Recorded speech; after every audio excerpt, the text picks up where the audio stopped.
Glenn Beck, during his show, went on a rant against India and its healthcare system. It was totally out of control, as you're about to see. And I can't believe that people don't get more mad about this stuff. Maybe I guess the Indian American community is too small a community and no one cares. But, all right, let's watch Glenn Beck let it loose. On their website blog, SEIU is promoting the greatness of the healthcare system in India. Get this, it is cheaper to get healthcare in India. Who would have guessed in India?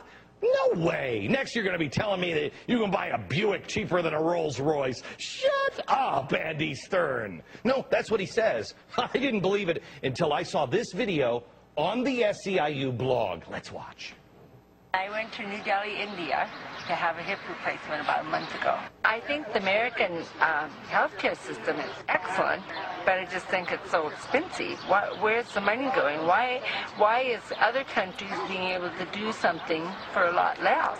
You know, like, you know, if a hip replacement costs like, you know, $12,500 probably, you know, with all the extra, you know, yeah, over there. Well, then why is it $40,000, $50,000 over here? You know, where's the money going? Have you just thought, man, people are stupid? Not her, of course. Carolyn, that was a great question.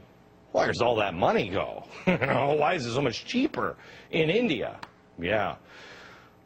I looked into this. The best I can figure is all that money goes to high-tech hospitals and doctors who studied at Harvard rather than Gajara Raja Medical School.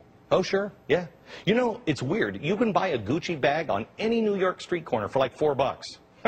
No different than the $3,000 real thing. Oh, they're identical. They are.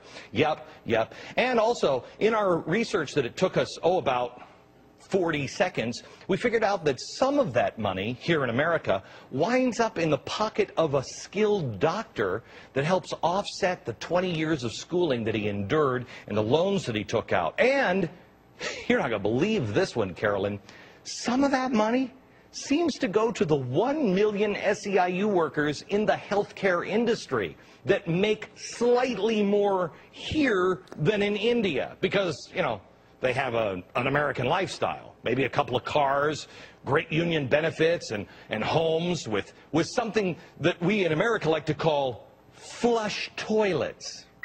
I don't want a discounted doctor. I don't want discounted wages. I don't want any of this stuff. If I wanted to live in India, I'd live in India. I want not the Indian lifestyle, I want the American lifestyle. I'm sure, no offense to India, I'm sure it's beautiful and everything. I've heard, especially this time of year, especially by the, you know, that one big river they have there that sounds like a disease.